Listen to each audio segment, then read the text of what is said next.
எப்படியாவது முஸ்லிம்களை தனிமைப்படுத்த வேண்டும், எப்படியாவது முஸ்லிம்களுடைய உரிமைகளை பறிக்க வேண்டும், எப்படியாவது முஸ்லிம்களை இரண்டாம் குடிமக்களாக ஆக்க வேண்டும், இந்த இந்திய தேசத்திலிருந்து அவர்களை விரட்ட வேண்டும் என்பதற்காக பல திட்டங்களையும் பல சட்டங்களையும் தீட்டக்கூடிய ஒரு நிலையை இந்த தேசத்தில் நம்மால் அனைத்து மதத்தவர்களும் பார்த்து கொண்டிருக்கிறீர்கள், பார்க்க முடிகிறது.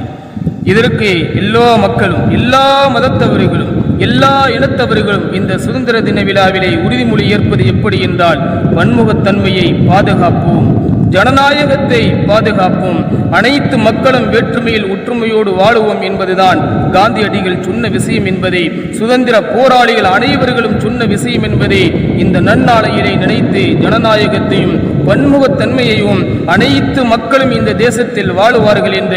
உறுதிமொழி ஏற்பதற்கான நாளுதான் இந்த இண்டிபெண்டன்ஸ் டே, 75வது சுதந்திர தின விழா என்பதை நாம் எல்லோரும் அறிந்து கொள்ள வேண்டும்.